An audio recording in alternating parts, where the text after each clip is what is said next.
요나 1장 9절 말씀, 우리 한 절이어서 함께 한 목소리로 읽도록 하겠습니다. 읽겠습니다. 시작. 그가 대답하되 나는 히브리 사람이요 바다와 육지를 지으신 하늘의 하나님 여호와를 경외하는 자로다 하고. 아멘. 여러분은 처음 만난 사람들 앞에서 어떻게 자기 소개를 하시나요?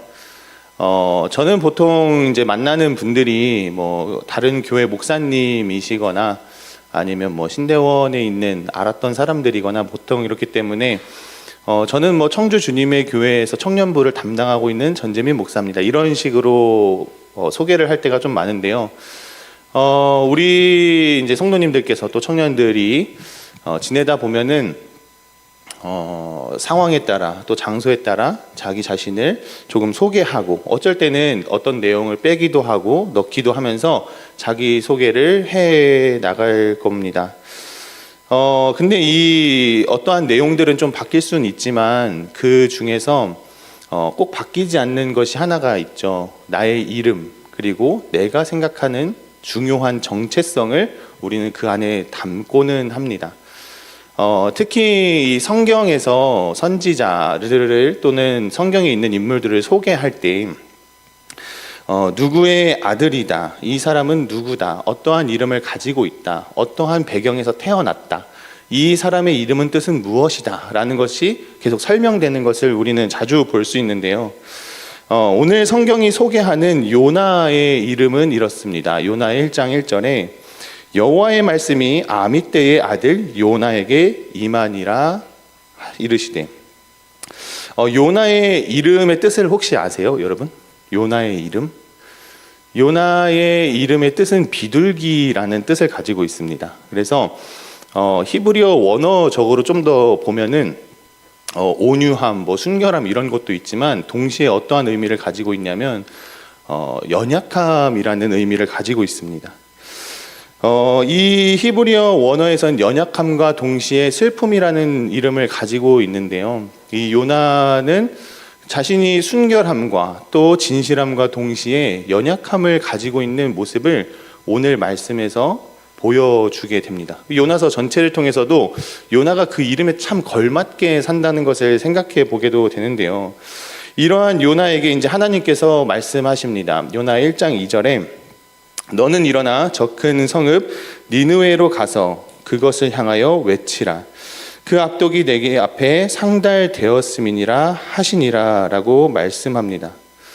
이 말씀에서 이제 하나님께 상달되었다라는 것은 이제 하나님께 그 악독이 올라왔는데 이제 이 하나님께서 더 이상 내가 참을 수가 없다라는 의미입니다.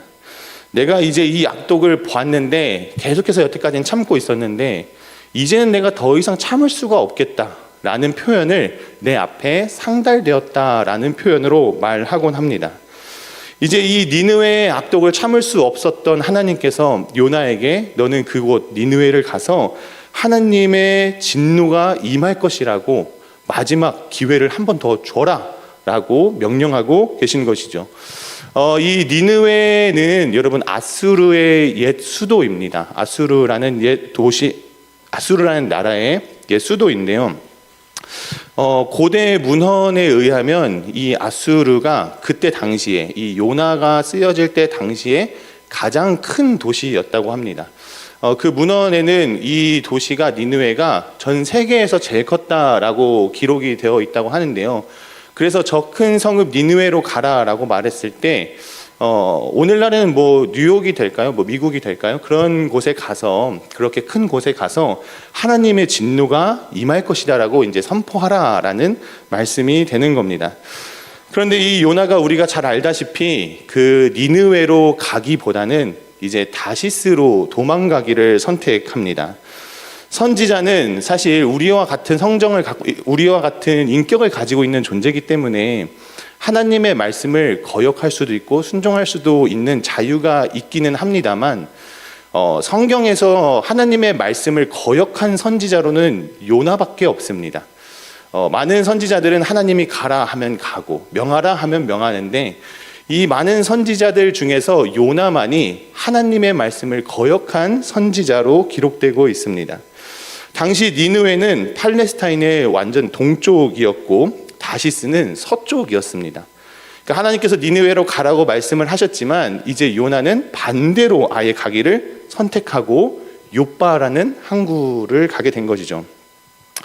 이 연약함이라는 이름을 가지고 있는 요나, 온유함과 동시에 연약함이라는 이름을 가진 이 요나는 자신의 이름에 걸맞게 도망을 선택합니다. 이제 요나가 탄 배가 운항을 시작했습니다. 그 배를 타고 가던 중에 이제 요나 1장 4절을 보면 이런 말씀이 있습니다. 여호와께서 큰 바람을 바다 위에 내리시매. 이 말씀에서 내리신다라는 것이 그냥 단순히 바람이 분다는 것이 아니라 이것도 원어적으로는 하나님께서 강하게 던지셨다라는 의미입니다. 하나님께서 그 바다 위에 강력하게 바람을 내던지셨다라는 말씀이에요. 그래서 하나님께서 이 요나가 타고 가는 배를 보면서 있는 힘껏 하나님이 바다에 바람을 내던지셨습니다. 그래서 배가 파손되기 직전까지라고도 성경에는 기록되어 있습니다.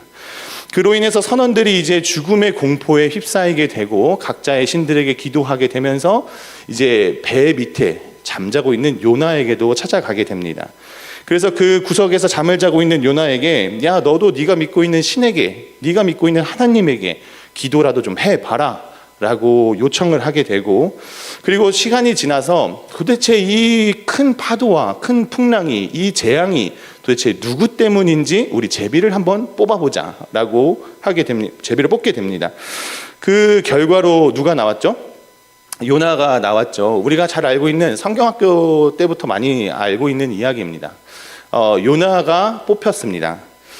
그때 이제 사람들이 요나를 추궁하기 시작합니다. 8절 후반부에 보면 이런 말씀이 있습니다. 내 생업이 무엇이며 네가 어디서 왔으며 네 나라가 어디며 어느 민족에 너는 속해 있냐 라고 질문합니다.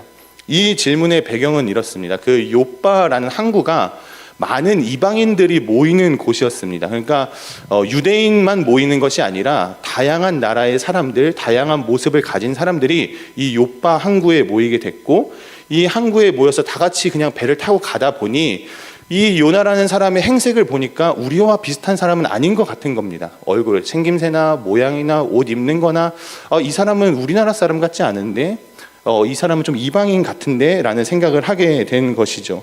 그리고 그때 당시에 각각의 지역마다 섬기는 신이 달랐습니다. 우상이 달랐고 어떤 데는 뭐 사람마다도 또 섬기는 신이 달랐기 때문에 요나에게 지금 이 묻고 있는 질문, 넌 도대체 어디서 왔냐? 너는 어느 민족이냐? 넌 누구를 섬기냐? 라는 질문입니다. 그 사람들에게는 이 사람이 지금 어떠한 신을 섬기고 있기에 도대체 이 재앙이 왔는지 그것이 너무나도 궁금한 포인트가 되는 것입니다. 그 질문에 이제 요나는 오늘 우리가 함께 읽은 본문 말씀처럼 소개를 합니다. 나는 히브리 사람이요 바다와 육지를 지으신 하늘의 하느님 여호와를 경외하는 자로다. 이 문장은 단순한 자기소개서가 아닙니다. 이것은 요나의 정체성과 믿음 그리고 그 삶의 방향성을 드러내는 진술입니다. 여기서 경외하다라는 이 히브리어는 두려워하다라는 의미를 지니고 있는데요. 이때 쓰인 당시의 이 문법에서는 내가 아주 옛날부터 지금까지 두려워하고 있다라는 의미를 담고 있습니다. 그러니까 나는 하나님을 경외하는 자라는 이 표현이 내가 아주 오래 전부터 나는 하나님을 두려워하며 살아왔던 사람입니다. 오늘날까지 지금까지도 저는 하나님을 두려워하고 모시고 있는 사람입니다 라는 의미입니다. 그는 자기 자신이 여호와를 경외하는 마음이 예전이나 지금이나 변함없이 저는 하나님을 두려워하고 있습니다, 경외하고 있습니다 라는 표현을 말하고 있는 것입니다. 그런데 여러분, 한 가지 모순이 있죠. 다른 사람들은 사실 잘 몰랐다가 이제 알게 된 사실이지만 요나에게는 요나의 이 대답에는 모순이 있습니다. 어떤 모순이죠? 하나님을 경외하고 두려워하고 아주 오랜 옛날부터 하나님을 무서워하는 자였지만 지금 이 사람이 하고 있는 행동이 무엇이었습니까? 하나님을 외면하고 하나님의 말씀을 저버리고 도망가고 있는 중이었죠. 하나님을 두려워하는 자라고 말하지만 니느웨에 가서 내 진노가 이제 니느웨에 떨어질 것이라고 말해라, 선포해라라고 명령을 들었지만 요나는 그것을 안 하고 다시스로 도망가고 있는 중인 겁니다. 하나님을 오랜 옛날부터 지금까지 여전히 변함없이 두려워하는 사람이라고 자신은 소개를 하지만 모순적으로 하나님이 말씀하신 것을 스스로 거부하고 스스로 아예 반대쪽으로 반대쪽으로 가고 있는 요나의 현재 모습이었습니다. 그리고 이 요나서를 주석하는 이제 사람들, 좀 학자들 사이에서는 그리고 이 히브리 사람들의 문화를 파악하고 있는 사람들은 이렇게 말합니다. 보통 히브리 사람들은 이런 방식으로 자기를 소개하지 않는다라고 말합니다. 오늘 요나가 말한 것은 나는 히브리 사람이요 하나님을 경외하는 자라고 말을 하는데, 선지자가 아니어도 일반적인 히브리 사람, 유대인들은 저는 하나님을 경외하는 사람이고 저는 히브리인입니다 라고 말을 한다는 것입니다. 그러니까 이 순서를 요나는 완전히 반대로 저는 히브리 사람입니다 라고 말하고 있는데, 이 이유가 무엇이냐면 자기가 가장 중요하게 생각하고 있는 정체성을 먼저 말하는 것입니다. 이 요나가 지금 말하고 있는 것은 나는 나의 정체성을 중요하게 여기는데 내가 가장 중요하게 여기는 정체성은 히브리인이다 라는 것입니다. 보통의 유대인이라면 저는 하나님을 경외하는 자입니다 라고 먼저 말을 해야 하지만, 이 요나는 나는 유대인이고 하나님을 경외하는 사람이라고 소개하고 있는 것입니다. 이게 왜 그렇게 중요하냐, 이게 왜 그렇게 강조가 되느냐라는 것을 이제 함께 더 나눌 텐데요. 여러분들은 여러분의 가장 첫째 되는 처음 되는 가장 중요하게 여기시는 정체성이 무엇인가요? 어떠한 대답을 같이 좀 정하자라기보다는 사람마다 사실 중요하게 여기는 정체성이 조금씩 다 다르잖아요. 아빠일 수도 있고 부모일 수도 있고 엄마일 수도 있고 아들, 딸일 수도 있고, 그냥 아주 기본적으로는 이런 것에서 더 나아가서는 나는 사랑이 많은 사람이고 싶어, 혹은 나는 조금 더 진실한 사람이고 싶어, 나는 신실한 크리스찬이고 싶어, 뭐 이런 것들이 나의 정체성이 될 수도 있죠. 또 운동에서만큼은 난 절대 뒤처지지 않는 그런 사람이고 싶어, 나는 공부를 잘해서 인정받는 사람이고 싶어 라는 그런 정체성들이 있을 수 있습니다. 그런데 이러한 정체성을 누군가가 건든다면, 부정적인 의미로 조금 건든다면 사람들은 쉽게 마음이 불편해지고는 합니다. 조금 자극적인 예시이긴 한데 이런 것이 있습니다. 우리나라에는 정치가 오른쪽과 왼쪽이 있잖아요, 그렇죠? 이 얘기만 들어도 벌써 자극적이지 않으세요? 정치는 오른쪽이 왼쪽이 있는데, 만약에 하나님께서 오른쪽에 있는 사람에게 왼쪽에 가서 하나님의 사랑을 전달해라, 그 사람들을 너무 사랑하신다라고 얘기해라 라고 한다거나, 반대로 왼쪽에 있는 사람들에게 오른쪽에 있는 사람들에게 가서 그 사람들을 사랑한다라고, 그 사람들에게 품어주겠다고 얘기해라 라고 말한다면, 양쪽 진영에 있는 사람들이, 중간에 좀 가깝다면 상관이 없지만 양쪽 극단에 있는 사람들은 몹시 불편해할 수 있을 것입니다. 정치적 이념이 확고한 사람에게 나는 왼쪽을 혹은 나는 오른쪽을 이해할 수 없어 라고 굳게 믿고 있는 사람들에게 하나님께서 저 사람에게 회개하라고, 저 사람에게 사랑을 전달하라고 라고 말씀하신다면은, 가서 진정한 사랑을 전달하기보다는 내 생각과 나의 마음이 맞아라는 것을 조금 더 설득하는 것에 가까워질 수 있습니다. 이런 것과 좀 비슷한 상황입니다. 왜냐하면은 아수르라는 이 나라, 그리고 니느웨라는 이 도시는 히브리 사람들, 특히 유대인들에게는 아주 극혐하는 도시입니다. 이 아수르는 군사적으로 아주 강한 도시였지만 동시에 폭력적이고 강압적이고 음란한 곳이었습니다. 유대인들에게 이 아수르, 니느웨라는 도시는 마땅히 멸망해야지 되는 도시였습니다. 이 니느웨라는 도시는 하나님의 심판을 받아야 마땅하고, 이 니느웨라는 도시는 하나님의 진노를 제대로 받아서 아예 그냥 쫄딱 나라가 없어져 버려야지 속이 시원한 도시였습니다. 그러니까 아예 나와는 전혀 다른 나와는 색깔이 다르고, 나와는 사상이 다르고, 나와는 믿는 신이 다르고, 내가 생각하는 가치관이 전혀 다른 그 도시가 하나님의 진노를 받아서 그 쇳덩어리 도시가 완전히 멸망해 버려야 하는데, 하나님은 그런 요나에게, 그것을 믿고 있는 요나에게 너 지금 가서 하나님의 진노를, 하나님의 회개를, 하나님의 사랑을 전달해라 라고 말하고 있는 것입니다. 근데 요나의 가장 첫 번째 정체성이 뭐였죠? 나는 히브리인입니다. 나는 유대인입니다. 라는 것이었죠. 요나가 만약 자신의 첫 번째 정체성이 정말로 하나님을 경외하는 자였다면 요나는 니느웨로 갔을 것입니다. 하지만 요나는 그 하나님의 말씀을 따라갈 수가 없었습니다. 요나는 자신의 가장 중요하게 여기는 그 정체성이 히브리인이었기 때문입니다.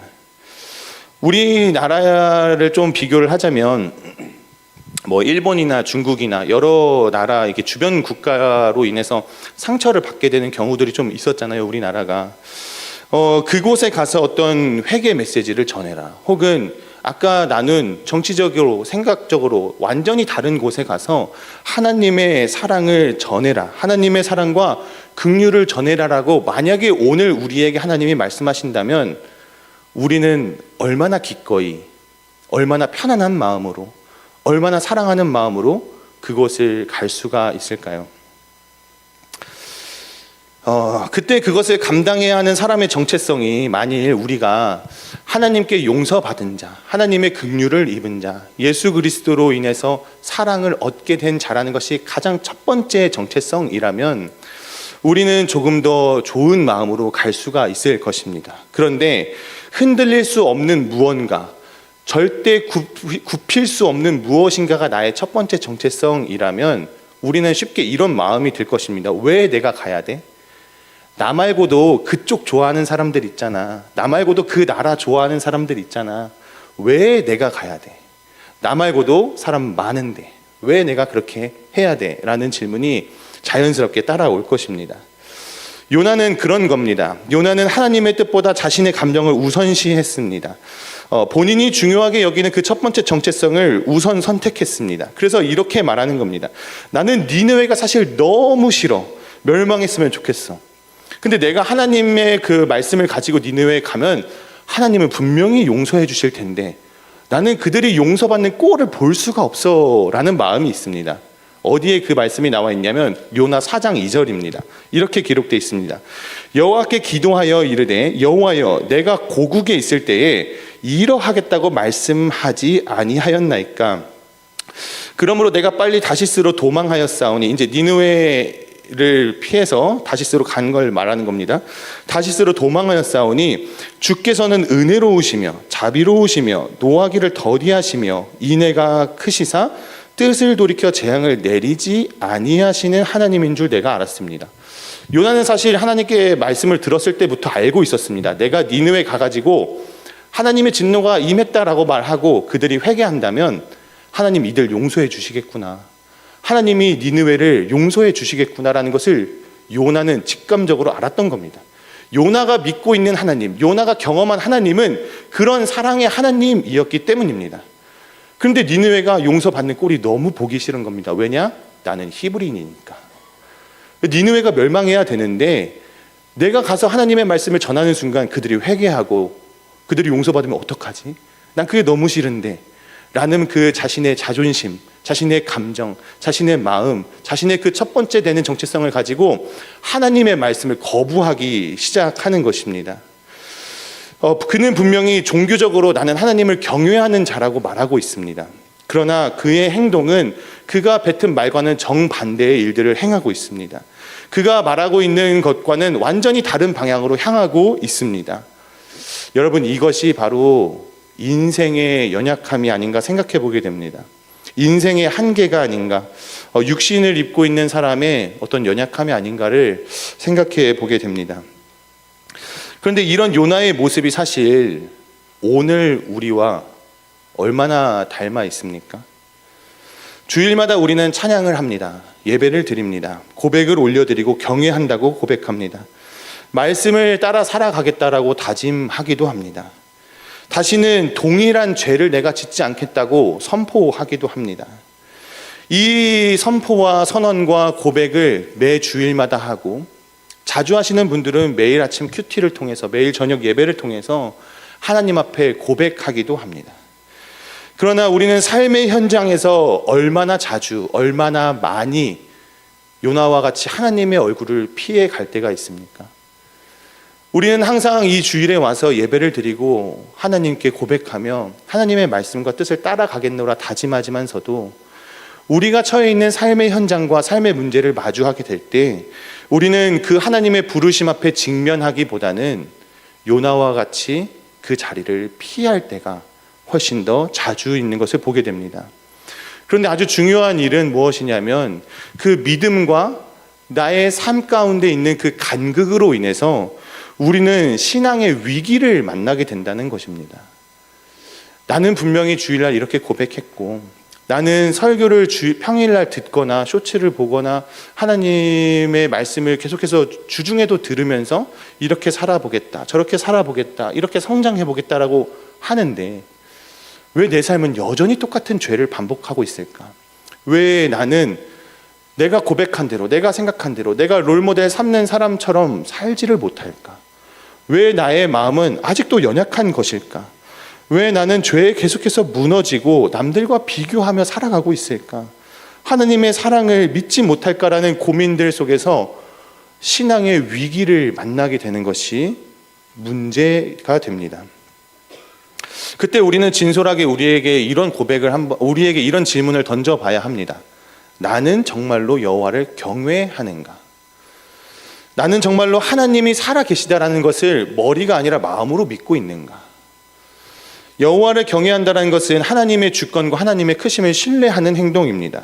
오늘 나와 너 사이에 하나님이 존재하고, 오늘 살아계신 하나님께서 나의 행동과 삶을 보고 계시며, 오늘 살아계신 하나님께서 나의 삶을 분명히 인도해 가신다라고 말씀에 있는 것을 내가 믿고 살아가겠다라는 것인데, 그리고 내가 조금 더 하나님의 그 선하심이, 오늘 하나님의 통치하심이 나에게 있다라는 것을 믿는 것인데, 나는 과연 그것을 얼마나 신뢰하고 그 삶에서 행동하고 있는가라는 질문을 우리는 한번 해봐야 합니다. 우리는 쉽게 하나님을 사랑한다, 하나님을 경외한다, 하나님의 말씀을 따라가겠다라고 생각합니다. 그리고 그것을 다짐하기도 합니다. 그러나 그렇게 생각하지만 그것이 내 믿음이 아니게 될 때 나타나는 현상은, 우리 청년들이 이제 이번 주, 저번 주, 이렇게 다음 주 3주 정도에 걸쳐서 계속 시험 보고 있거든요. 우리 대학생들은 성적이 우상이 되는 순간을 맞이하게 될 것입니다. 돈이 우상이 되는 순간도 맞이하게 될 것입니다.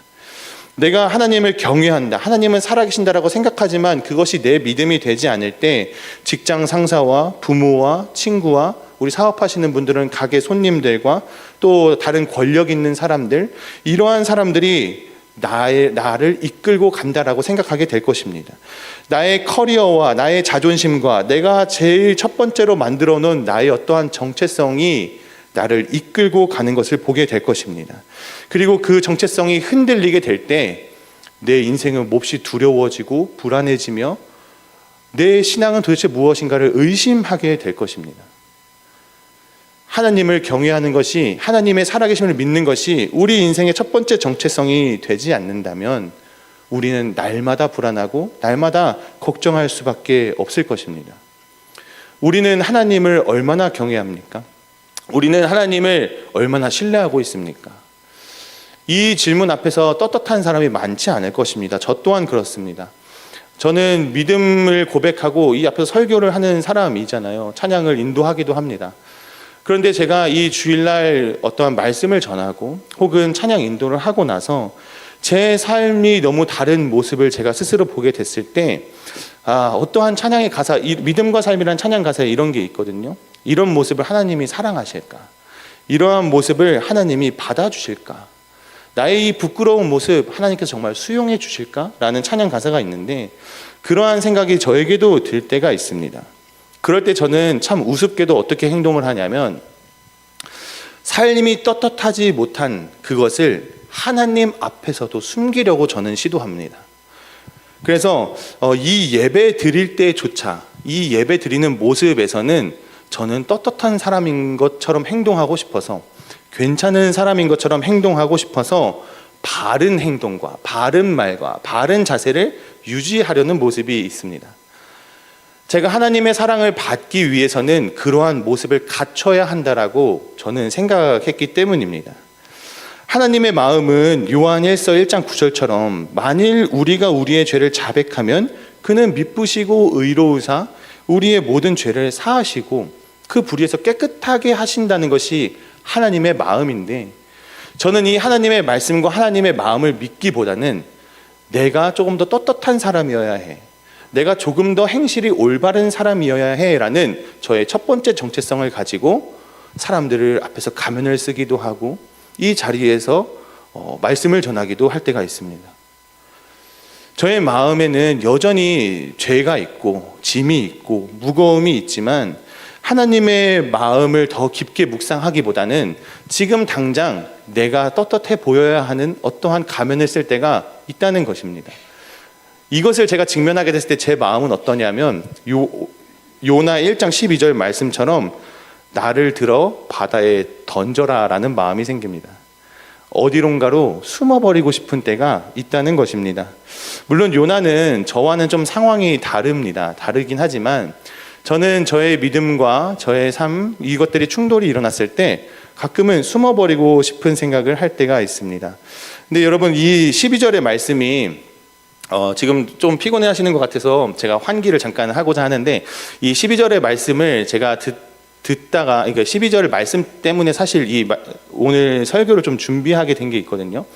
제가 추석에 이제 처가댁에 가가지고 거기서 CBS 성경 동화를 듣고 있었습니다. 왜 듣고 있었냐면 제 아들 지우가 그걸 좀 좋아해서 거기서 CBS 성경 동화를 듣고 있는데 지우가 그 요나 할아버지 혹은 큰 물고기 이야기를 틀어달라 이렇게 말을 하거든요.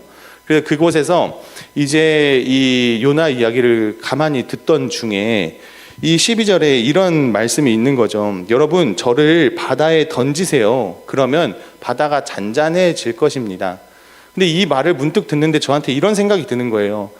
요나는 왜 사람들에게 자기를 던지라고 했지? 본인이 정말로 회개를 하고 본인이 잘못이 있다면 본인 발로 뛰어들 것이지 왜 사람들에게 던지라고 할까? 그럼 그 사람들은 살인을 저지르는 거잖아요. 근데 요나는 나를 집어 던지세요, 나를 좀 죽여주세요 이러고 있는 겁니다. 그러니까 본인의 잘못이 있는 걸 고백하면서 여러분 저를 좀 죽여주세요 이러고 있는 중인 거죠. 그래서 저에게는 이게 참 어이가 없는 겁니다. 본인이 잘못을 했으면 본인이 합당한 결과를 본인이 치러야지 왜 사람들에게 던지라고 했을까? 왜 사람들의 손에 피를 묻히려고 할까? 라는 의문이 들어서 그때부터 막 파기 시작했습니다. 뭘 팠냐면은 고대 근동의 제사법, 해양신 뭐 약간 이런 거를 막 찾아보기 시작했어요. 그러면서 한 가지 알게 된 것이 있었습니다. 고대 근동 설화에서 특히나 이 해양신에 관해서는 이런 것이 있습니다. 풍랑과 폭풍은 바다신의 진노입니다. 그 이방신들이 믿는 것 안에서는 그거는 바다신의 진노이기 때문에 인신 제사를 드려야 풍랑이 잔잔해진다라는 설화가 있는 것입니다. 그러니까 이 요나가 저를 집어 던져주세요 했을 때 여기 있는 선원들이 되게 젠틀하게 이렇게 던져주거든요. 바다로 가라 이러면서 던져버려요. 근데 이게 사실 이 사람들도 죄책감이 하나도 없는 이유가 이건 마땅히 그 바다 신에게 드려야 하는 제사이기 때문에 이들도 죄책감 없이 요나를 던져버린 것입니다. 요나도 그렇게 행동을 한 것이죠.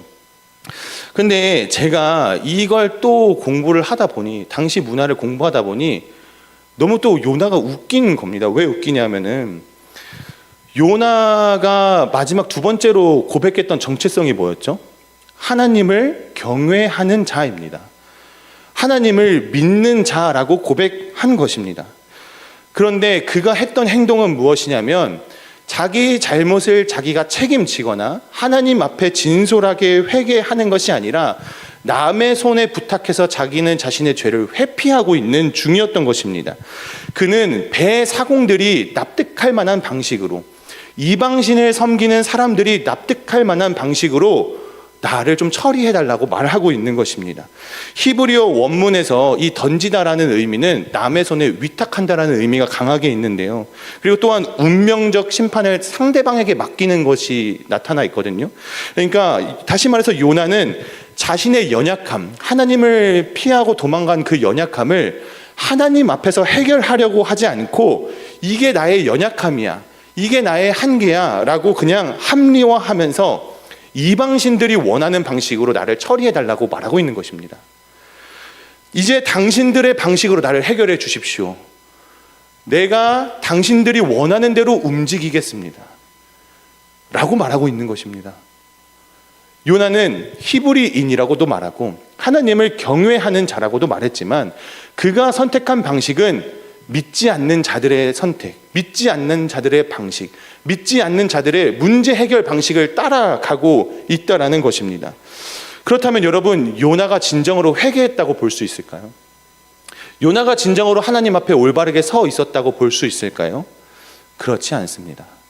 조금 더 정직하게는 요나는 지극히 수동적인 방식으로 움직이고 있습니다. 분명히 자기 자신이 그 물속에 빠지면 죽을 것이라고 생각했을 것입니다.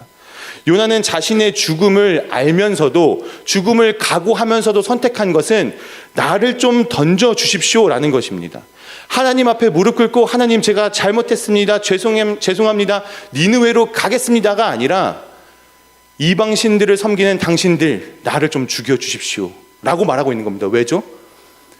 죽기만큼 니느웨로 가고 싶지가 않기 때문입니다. 내가 지금 당장 이 바다에 빠져 죽는다 한들 난 니느웨 진짜 가기 싫어 라고 말하고 있는 것입니다. 차라리 그 자리에서 하나님, 니느웨로 갈 테니 저를 용서해 주십시오 라는 것이 믿는 자가 해야 할 합당한 회개의 방식입니다. 믿는 자가 해야 할 자신의 죄를 감당해야 하는 그러한 행동입니다. 그런데 왜 요나는 바다에 빠지는 것을 선택했을까요? 니느웨에 가서 선포하는 것이 곧 자신이 죽는 일이었기 때문에 그렇습니다. 그런데 여러분, 요나는 그렇게 하나님을 거부하고 외면하고 니느웨로 가느니 차라리 죽겠다라고 말을 하고 이방신들을 섬기는 사람들의 방식으로 자신을 제사하기를 원하고 하나님을 경외하는 자라고 말하지만 세상 방식대로 따라가고 있는 이 요나가 물에 빠졌을 때 어떠한 일이 발생하죠? 17절에 이런 말씀이 있습니다. 여호와께서 이미 큰 물고기를 예비하사 요나를 삼키게 하셨으므로 요나가 밤낮 3일을 물고기 뱃속에 있느니라. 하나님의 말씀을 죽기보다 싫어하는 선지자, 하나님의 말씀을 전하느니 자살을 선택하겠다는 선지자, 이방신들의 방식대로 나를 제사해달라고 하는 그러한 선지자의 모습이었지만 하나님은 그 연약함을 가지고 자기 자신을 포기하려는 요나에게 이미 큰 물고기를 준비해 주신 분입니다. 이 이미 예비하셨다라는 것이 우리가 알고 있듯이 미리 보내셨다라는 것보다는 하나님께서 그 큰 물고기를 지정해서 거기다 옮겨 놓으셨다라는 의미에 가깝거든요. 하나님께서는 이미 요나가 그렇게 선택할 줄을 아시고 그 큰 물고기를 이미 그곳에 배치해 놓은 것입니다. 여러분, 이것이 우리가 다 이해할 수 없고 우리가 다 받아들일 수도 없고 다 헤아릴 수도 없는 하나님의 크신 사랑입니다. 인간의 연약함을 헤아려 주시는 하나님의 선택이시고 하나님은 의도적으로 피하는 그러한 요나에게도 그 요나에게 가장 선한 것이 무엇인지를 깨닫게 하기 위해서 그 큰 물고기를 준비시키시는 선하신 하나님이십니다. 여러분, 오늘 이 하나님의 성품이 우리 인생의 위로입니다. 우리는 요나와 같이 사실 매일 도망갑니다. 우리는 말한 대로 살지를 못합니다. 우리는 실패하기도 합니다. 우리의 인생은 때로는 신앙적 위기를 경험하기도 합니다. 내 신앙을 의심하기도 하고 정죄감에 빠지기도 하고 죄책에 빠지기도 하며 실패의 자극에 갇힌 채로 더 나은 삶을 생각하지 못할 때도 있습니다. 내일은 뭐하지? 어떻게 살아야 하지? 내 미래는 어떻게 흘러가는 것일까? 하나님을 믿지 못하고 미래를 불안해하고 전전긍긍하는 모습이 우리의 모습입니다. 그러나 우리는 이때 하나님을 기억해야 합니다. 하나님은 우리를 절대 포기하지 않으십니다. 하나님은 우리의 삶을 포기하지 않으십니다. 우리가 요나와 같이 내 삶을 포기하고 싶은 순간이 있다 하더라도 하나님은 우리를 포기하지 않으십니다. 하나님은 우리의 인생을 절대적으로 붙잡아 주십니다. 이것이 바로 하나님의 열심입니다. 이것이 바로 하나님의 책임입니다. 우리는 우리의 삶을 책임지지 못하고 우리는 우리의 삶이 어디로 갈지 모르지만 하나님께서 내가 너의 삶을 책임져 주겠다. 너의 실수와 너의 연약함과 네가 나를 회피하고 도망간다 할지라도 내가 너를 책임지고 내가 너를 붙들고 내가 너를 인도해 갈 것이라고 말씀하시는 것입니다. 마태복음 12장 20절과 21절에 이런 말씀이 있습니다. 상한 갈대를 꺾지 아니하며 꺼져가는 심지를 끄지 아니하시기를 심판하여 이길 때까지 하리니 또한 이방인들이 그의 이름을 바라라 함을 이루려 하심이라. 내 인생이 하나님의 부르심을 외면하거나 잘하고 싶은데 잘 안 될 때가 있죠. 현실에 치여 녹록지 않을 때가 있습니다. 내 인생이 마치 상한 갈대와 같은 때가 있습니다. 꺼져가는 촛불처럼 위태로움을 느낄 때도 있습니다. 이제는 기도할 힘도 없다고, 이제는 찬양할 힘도 없다고, 이제는 내가 여태까지 기도해온 것이 이루어지지 않기 때문에 난 너무너무 지쳤다고 라고 말할 수도 있을 것입니다. 그런데 그때 우리는 다시 한번 하나님의 성품을 기억해야 합니다. 하나님은 누구신가? 그 하나님은 나에게 무엇을 약속하고 계신가? 그 하나님은 성경에서 어떻게 나타나고 계신가? 우리는 이 하나님의 성품을 바라봐야 하고 찾아야 하고 기억해야 합니다. 그것이 우리 신앙생활에 너무너무 중요한 요소가 됩니다.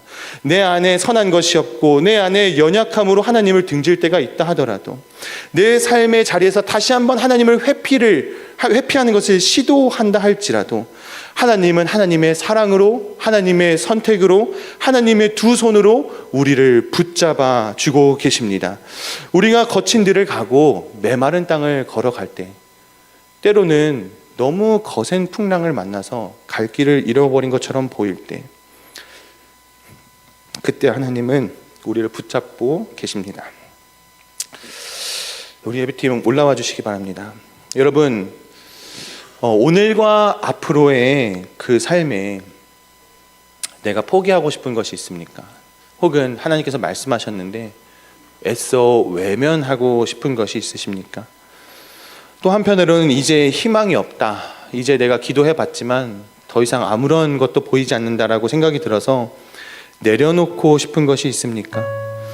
하나님의 부르심이 있지만 내가 여전히 회피하고 있구나라고 깨닫게 되는 것이 있으십니까? 그 생각이 만약에 들었다면 여러분, 그것은 축복입니다. 그 생각이 들었다는 것 자체가 축복입니다. 왜냐하면 바로 그 순간이 하나님의 두 손을 의지할 때이기 때문입니다. 하나님이 너에게 아직 기회 있어, 너에게 아직 시간 있어, 너의 삶을 내가 주관하고 있잖아. 너의 연약함, 너의 그 실수, 나를 끊임없이 외면하는 것을 내가 알고 있지만 나는 너를 위해 내가 요나를 위해 물고기를 예비한 것처럼 나는 너의 삶을 준비하고 예비하고 있어 라고 말씀해 주고 계십니다. 여러분, 이제는 이 하나님의 부르심에 외면하고 도망치기를 선택하기보다 다시 한번 능동적으로 하나님 앞에 순종해 나가는 우리의 삶이 되기를 원합니다. 하나님 안에서 희망을 품고 사랑을 품고 하나님의 이 성품을 믿으며 우리의 삶이 더 나아질 것이라고, 우리의 삶이 하나님의 그 뜻을 계속해서 붙잡고 따라갈 수 있는 존재가 되었다라고 믿고 살아가는 우리 모두가 되시기를 바랍니다. 이제는 묶여있던 정죄감에서 벗어나시고 묶여있던 자책에서 벗어나시고 내가 실수했던 것 그만 생각하시고 우리에게 새로운 희망과 새로운 뜻을 허락하실 그 하나님을 바라보며 함께 살아가는 우리 모두가 되시기를 소원합니다. 우리 함께 거친 길을 걸어갈 때도 찬양하시면서 또 기도의 자리로 나아가겠습니다.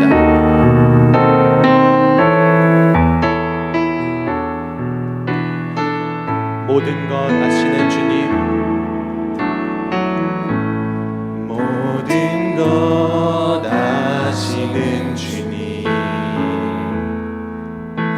나의 맘의 연약함 보시고 부족한 그 모습대로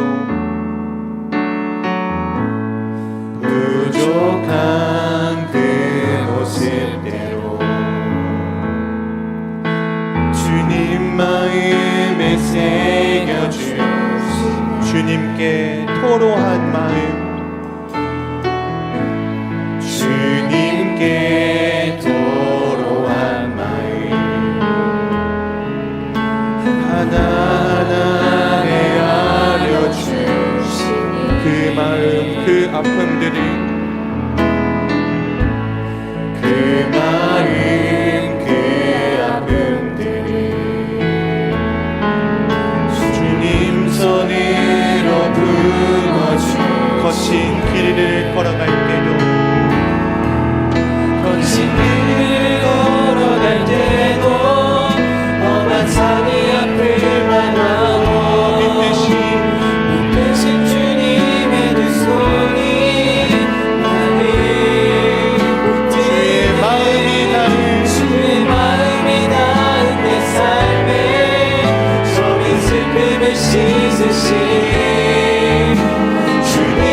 아시는 주님, 모든 것 아시는 주님, 나의 연약함 보시고 나의 맘의 연약함 보시고 부족한 그 모습대로 부족한 그 모습대로 주님 마음을 새겨주시고 주님께 토로한 마음 주님께 토로한 하나하나 헤아려 주시니 하나하나 헤아려 그 주시고 마음 그 아픔들이 그 마음 그 아픔을 주님 손으로 품어주시네. 주님 손으로 품어주시고 거친 길 위를 걸어갈 때도 거친 길 걸어갈 때도 험한 산이 앞을 막아 대신 주님의 두 손이 주님의 두 손이 나를 붙드네 주의 마음이 닿은 내 삶에 저빈 슬픔을 씻으신 주님의 찬양 주 이름을 찬양하네 길 위를 걸어갈 때도 거친 길을 걸어갈 때도 험한 산이 앞을 대신 막아 주님의 두 손이 대신 주님의 두 손이 나를 붙드네 주의 마음이 닿은 내 삶에 저민 슬픔을 씻으시니 주님의 우리 마지막으로 다시 한번 고백합니다. 찬양하네 거친 길을 걸어갈 때도 거친 길을 걸어갈 때도 험한 산이 앞을 막아도 이 대신 주님의 그 손이 나를 붙드네 주의 마음이 닿은 내 삶에 저민 슬픔을 씻으신 주님의 찬양 주 이름을 찬양하네 우리 함께 기도하길 원합니다. 함께 기도하실 때 첫 번째로는 내가 피하고 있는 순종의 자리를 다시 한번 마주할 수 있기를 함께 기도하기 원합니다. 요나처럼 내가 외면하거나 도망치고 있는 부르심의 자리가 있다면 그것을 진실하게 직면하고 다시 순종할 수 있는 담대함을 달라고 함께 기도합시다. 여러분이 순종의 자리가 나의 선택과 나의 결단도 있지만 하나님의 도우심, 성령의 인도하심이 전적으로 필요합니다. 그렇기 때문에 우리 함께 기도하실 때 성령 하나님, 저는 결단하고 또 움직이길 원합니다. 나를 향하여 여전히 일하시는 그 성령 하나님, 나를 그 순종의 자리로 다시 이끌어 주십시오. 그곳으로 이끄셨을 때 제가 순종할 수 있도록 저를 좀 도와주십시오. 저는 결단하고 저도 움직이길 원하기를 선택하오니 제 안에 계신 선한 일을 이루시는 성령 하나님, 그 순종의 자리를 감당할 수 있도록 역사하여 주십시오. 우리 주의 이름 한번 부르고 함께 기도하며 나아가도록 하겠습니다. 주여, 사랑하는 성령 하나님 아버지, 우리의 마음을 다시 한번 인도하여 주시기를 기도합니다. 사랑하는 성령 하나님, 우리가 이제 다시 한번 그 순종의 자리를 선택하고 결단하며 걸어가길 원합니다. 나의 마음은 연약하여서 자주 외면하기를 선택하고, 나의 마음은 연약하여 자주 거부하기를 선택하지만 아버지, 이제는 다시 한번 주님의 마음과 주님의 뜻에 합당한 삶을 살기 위하여 하나님의 그 부르심의 자리에 순종하기 위하여 선택하며 걸어가길 원합니다. 아버지, 우리의 인생에 얼마나 연약함이 있습니까? 우리의 연약함을 통하여 우리의 연약함으로 우리는 얼마나 하나님을 외면하고 살아가고 있습니까? 하나님을 피하며 살아가고 있습니까? 하나님의 말씀을 합리화하며 살아가고 있습니까? 아버지, 이것이 우리의 인생의 연약함입니다. 나의 육체적으로, 나의 성품으로, 나의 결정으로 모든 것을 이루어낼 수가 없음을 고백합니다. 그러나 우리 성령 하나님, 우리의 연약함을 동정하시고 우리의 연약함을 이해하시고 우리의 연약함을 도와주시는 하나님, 아버지 하나님 나의 삶에 하나님의 자리에 순종하며 살아갈 수 있는 자가 되게 하여 주시고, 하나님의 그 말씀에 따라 순종하며 길을 걸어갈 수 있는 자가 되게 하여 주시기를 기도합니다. 아버지 나의 연약함을 불쌍히 여기소서. 나의 죄를 수고하시는 나의 연약함을 불쌍히 여기셔서 하나님께서 원하시고 하나님께서 말씀하시고 하나님께서 그 붙드시는 자리를 아버지 내가 가기 원합니다. 유다와 같이 제 자리를 외면하지 않고 아버지 그 자리를 피하지 않고 이제는 하나님 아버지 앞에 순종하며 걸어나가는 나의 삶이 되게 원하오니 아버지 내가 우리 아버지 되시고 하나님 되어주시는 내가 우리 주님의 삶당하게 하여 주옵소서. 내가 죽기보다도 싫어하는 것과 한 자리가 있을지라도 아버지 순종하는 삶이 있으시다면 명하신다면 그 자리를 감당할 수 있는 아버지 하여 주옵소서. 아버지께서 해주시는 것을 기대하며 나아갑니다. 삶을 살아갈 수 있도록 주님 도와주시옵소서. 우리 다시 한번 나의 마음을 하나님께 올려드리며 기도하기 원합니다. 요나는 자신이 죽기보다 니느웨로 가기 싫어했습니다. 니느웨로 가느니 차라리 죽겠다라고 결심할 정도로 그곳을 싫어했습니다. 여러분 혹시 우리 마음 가운데 니느웨가 있으십니까?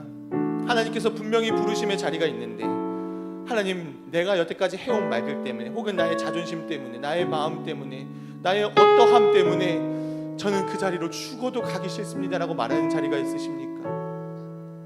누구를 용서해야 하거나 품어야 하는 것일 수도 있을 것입니다. 여러분 하나님께서 만일 그것을 명하신다면 그것은 우리를 죽이는 일이 아니요 우리를 오히려 살리는 선택이 될 것입니다. 우리의 육체적인 생각과 우리의 경험은 야 너 그 니느웨로 가면 죽어, 너 그 니느웨로 가면 분명히 네가 더 힘들 거야 라고 말하지만 하나님은 너 그 니느웨로 오게 되었을 때 너의 회복이 있을 것이야.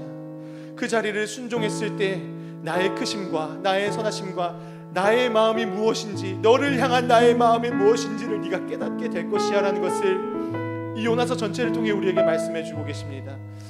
여러분 우리 함께 다시 한번 기도합시다. 주님 저는 피하고 싶은 것이 있습니다. 주님 저는 니느웨로 가는 내 마음속에 어떠한 니느웨로 가는 것을 너무나도 피하고 싶습니다. 그러나 주님께서 말씀하실 때 그것이 죽는 자리가 아니오 사는 자리라는 것을 믿고 선택하길 원합니다. 이제는 하나님의 강권으로 하나님의 주권으로 나를 좀 인도해 주십시오. 그 삶의 자리에서 나도 살고 싶습니다. 우리 함께 이 고백을 하며 기도하며 각자의 그 소리가 들릴 만한 목소리로 기도하며 나아가도록 하겠습니다. 기도합니다. 아버지 이제는 우리의 삶의 자리에 그 니느웨를 순종하길 원합니다. 아버지 우리의 삶에서 더 이상 외면하고 도망하고 싶은 자리가 아니라 누군가를 품어야 하고 누군가를 사랑해야 하고 누군가를 용서해야 하는 그 자리가 있을 때에 아버지 이제는 그 하나님께서 명하신 니느웨를 선택하며 걸어갈 수 있도록 인도하여 주십시오. 나의 마음과 나의 생각과 나의 경험은 그 자리가 오히려 힘든 자리라고 그 자리가 오히려 나를 실패하는 자리라고 그 자리가 나를 거부하신 자리라고 말할 수 있지만 아버지 이제는 내가 그 니느웨로 가길 원합니다. 우리의 마음이 그 자리로 가길 원합니다. 죽기보다 싫다고 말하는 그 자리 하나님께서 말씀하신다면 이제 그것을 선택하며 붙잡고 걸어갈 수 있도록 인도하여 주십시오. 아버지 그 자리를 우리가 하나님과 함께 동행하며 걸어갈 수 있도록 인도하여 주십시오. 아버지 우리 강권적으로 이제는 인도하여 주십시오. 아버지 그 자리에서 우리가 회복을 바라보게 하여 주십시오. 아버지 그 물고기로 통하여서 니느웨로 강제로 이동시킨 것처럼 그 자리에서 하나님의 선하심과 하나님의 일하심과 하나님의 사랑이 무엇인지를 깨달아 알게 하여 주십시오. 아버지 그로 말미암아 우리의 인생이 하나님의 살아계심을 경험하고 하나님의 능력을 경험하며 살아가는 말씀을 되게 하여 주십시오. 아버지 그렇게 하나님의 부르심에 순종해 나가는 하나님의 그 부르심에 강권적으로 믿음을 선택해 나가는 우리의 공동체가 되게 하여 주십시오. 아버지 그렇게 우리의 삶이 하나님 아버지의 부르심을 바라보게 하여 주시옵소서. 우리 마지막으로 함께 기도하길 원합니다. 함께 기도하실 때에 우리 공동체를 위하여 함께 기도하길 원합니다. 우리 청주 주님의 교회가 우리 하임 청년부가 우리 각자의 순과 교구가 하나님의 뜻을 분별하고 순종하는 공동체 되기를 함께 기도합시다. 요나 한 사람의 불순종이 그 배에 타고 있는 모든 사람들을 힘들게 하고 흔들었습니다. 이와 같이 나의 선택과 나의 삶이 공동체에도 영향을 미칩니다. 이제는 나의 선택과 나의 삶이 하나님께 순종하기를 함께 기도하였기 때문에 이제 다시 한번 기도하실 때 우리 공동체가 우리 한마음 한뜻 하나님의 뜻에 순종하는 공동체 되게 하여 달라고, 우리 청주 주님의 교회가 하나님의 그 선하심과 하나님의 뜻에 순종하는 교회가 되어서 더 나아가서는 이 세상 가운데 하나님을 드러내는 통로가 되는 교회가 되게 해달라고, 하나님께 순종하며 하나님의 빛을 드러내는 우리 교회가 되게 해달라고, 우리 함께 이 기도 제목을 놓고 함께 기도하며 나아가도록 하겠습니다. 함께 기도합니다. 사랑하는 주 여호와 하나님 아버지, 우리 청주 주님의 교회가 하나님의 뜻에 순종하는 교회가 되길 원합니다. 하나님의 뜻을 바라보는 교회가 되길 원합니다. 아버지, 우리 청주 주님의 교회가 하나님의 뜻에 합당하게 행동하는 교회가 되길 원합니다. 나의 감정과 나의 선택과 나의 마음을 중요하게 여기기보다 아버지, 이제는 나의 선택을 내려놓고 나의 경험을 내려놓고 하나님의 뜻과 하나님의 뜻과 하나님의 그 일하심을 바라보며 선택하며 나아갈 수 있도록 아버지 인도하여 주옵소서. 아버지, 이제는 우리 공동체가 하나님의 선하심을 바라보게 하여 주옵소서. 하나님께 우리의 마음이 초점되게 하여 주옵소서. 하나님께 우리의 마음이 결정되게 하여 주옵소서. 아버지, 하나님께 우리의 뜻과 정성과 마음을 다하게 하여 주옵소서. 아버지, 그 하나님의 사건과 하나님의 인도하심과 하나님의 그 부르심을 우리가 경험케 하여 주옵소서. 나의 가장 첫째는 그 정체성이 이제는 정말로 하나님을 따르는 자가 되게 하시고 하나님을 사랑하는 자가 되게 하여 주시고 하나님의 말씀에 순종하는 자가 되게 하여 주셔서 하나님의 뜻을 따라가는 우리가 되게 하여 주십시오.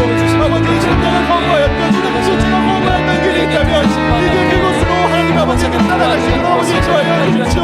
그리고 모든 길에서 이제는 다시 하나님의 뜻을 순종하는 교회가 되게 하시고 우리 청주 주님의 교회가 이 세상 가운데 빛을 드러내고 하나님의 선하심을 드러내고 하나님의 신하심을 드러내는 교회가 되게 하여 주십시오.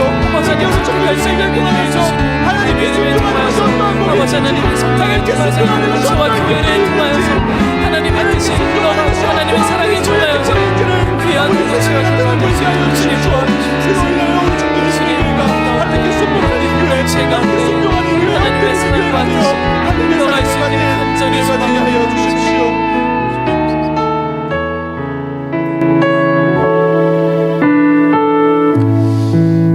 사랑하는 하나님 아버지, 우리의 삶은 매우 연약합니다.